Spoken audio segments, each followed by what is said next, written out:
Hello, hello, welcome back. We are here with our lovely guest, Midian. So, tell us about your name and your occupation.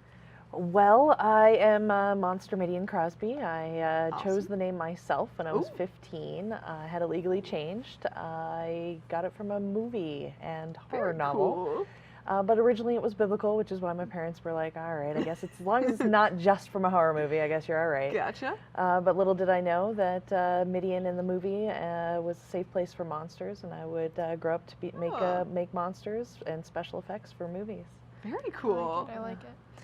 So, of course, you do monster makeup, but like in general, like what's your nerd cred? Like what are you into, that type of thing? Well, right now we're downsizing, so you would have seen my nerd cred like all over as at our yard sales and stuff. There were bags of dice like literally Ooh. everywhere, and people were very excited. But I actually carry my nerd cred with me all the time. This Ooh, is very Dr. nice. Manhattan. It's a circumpunk. My husband and I have matching circumpunks. Very nice. It's an ancient symbol for hydrogen. Oh, it's the simplest and most abundant form in the universe. So, Very cool. yeah, we're nerdy in all kinds of ways. I like it. Get some snaps for that. Yeah, definitely. So what got you like truly interested in doing like special effects makeup? The very first moment, I think, was when I was 6 years old. I saw Michael Jackson's Thriller, Okay. the world premiere, and I remember it very clearly. I wouldn't go to bed without listening to Thriller. I thought it was super exciting, and I really loved Michael Jackson, but I also loved Michael Jackson as a zombie, and Michael Jackson as a werewolf, and it kind of mixed up a lot of kind of iconography with me as a kid. Because like all of a sudden monsters were all good. I always loved the X-Men, the freaks, the Frankenstein monster, the people that didn't fit in and seemed a little odd and were that was me all the way. My father used to always tell me, when people tell you you're weird, say thank you, because I like being that. weird is a Solid good thing. advice. That's some good advice. So, obviously, you do a lot of special effects makeup. What's your favorite kind to do? My specialty are prosthetics. Okay. So anything that I can glue onto an actor's face or body to make them look completely different. I love kind of the magic of creating something that doesn't exist and making it look as real as possible. Yeah. So sometimes special effects makeup can obviously be kind of gory, and the point is to make it hard to look at. Though it does look interesting and fun to create. Do you think that's true? Is it fun to create the gore and? Gore can be fun. It's things get bloody on set and people have a lot of fun. Actually, that's when you have the good times on set. It's not a lot of fun to clean up. Yeah. But really, the stuff that really excites me even more is the really subtle stuff. Gore, there are some really good gore and great anatomy that you can do in gore. But once you cover it up with blood, it becomes less interesting, I think. It's like a lot of people start with gore because you cover it with blood and everybody's impressed. But the really good stuff does take quite a bit of anatomy, and that's what's kind of interesting for me. Like we did a thing where a woman got her face ripped off by a mountain lion, and I had actual photos to look at. I had to look at a lot of images and figure out the right combination of texture, let's say. There we go. That's good phrasing. I like that. So I find fun things to do in gore, but it's actually not my ultimate favorite. Gotcha.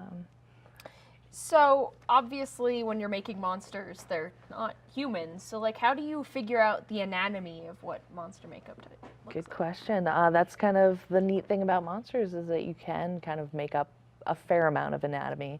It can't make no sense. So what we do look at, we always work with reference.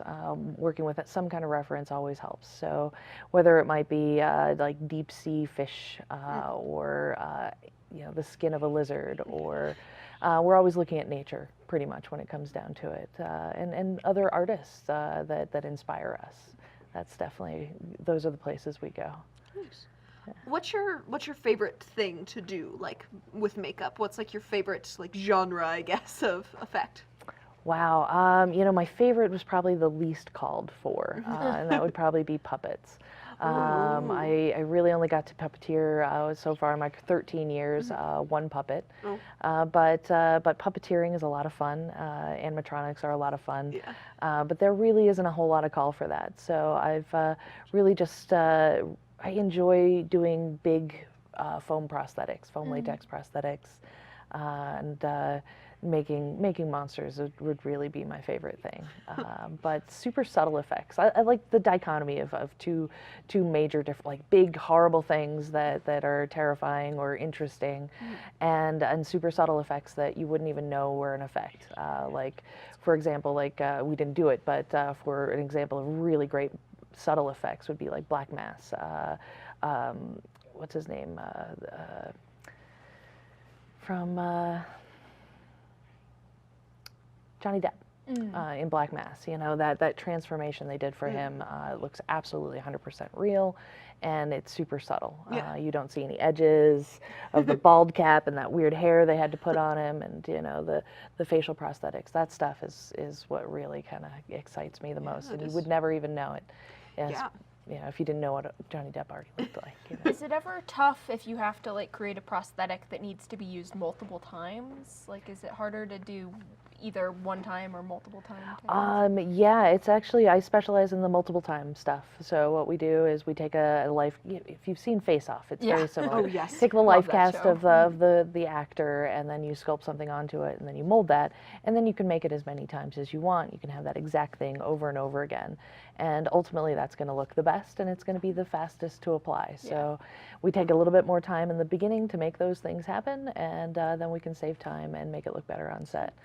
Making it on a whim is kind of what you don't want to do. Yeah. But you have to be ready to do that, because sometimes they don't know what they want until the day of. So you have to make it happen quick. I gotcha. Yeah. This might be kind of a silly question, but I would, since you do have to take like what did you call them when you're getting like the blueprint of someone's face? Life casting. Okay. Have you ever had somebody like freak out when you're doing that? Because it seems like it'd be really claustrophobic. It can be, and I try to go through a process, and people mostly know whether or not they're claustrophobic before they go into it, and whether or not they're going to be able to handle it. I had a wonderful assistant for several years that actually put off getting hers done for a long time.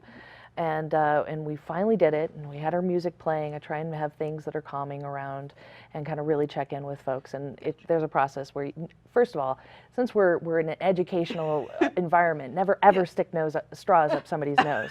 That is not the way to do a life cast. There's tons of YouTube videos out there saying that you should do that, you shouldn't. So that's the shorthand of that one. But I'll keep it you know, in mind. ultimately, if they freak out, you take it off. But most people can handle it, and even she was able to finally get it done. We pulled it off, and I looked at it, I said, "Why is it all wet?" And I looked at her face, and she had been crying the whole time, but she did it. She finally did it after 3 years. It was so great. So yeah, it does take a little bit of fortitude sometimes. My husband, he falls asleep every time we do it. So some people don't mind at all. So we hear that you're going mobile. Can you talk about that a little bit? We just got a 40-foot RV that has a studio in the back, a toy hauler section, they call it, that we're transforming to hold all of our special effects gear. And we're headed out of Denver, and we'll come back when there's work here. We've actually had quite a bit of work here in the summer, but not usually throughout the year. So we want to make ourselves available to more areas, and we're heading to do a period documentary in LA next month. That's fun. So that'll be our first mobile gig. Lovely. All right. Well, we are super excited to actually see some of this in effect, and stay with us. And apparently, I'm gonna be transformed into something else. So It's stay time. with us.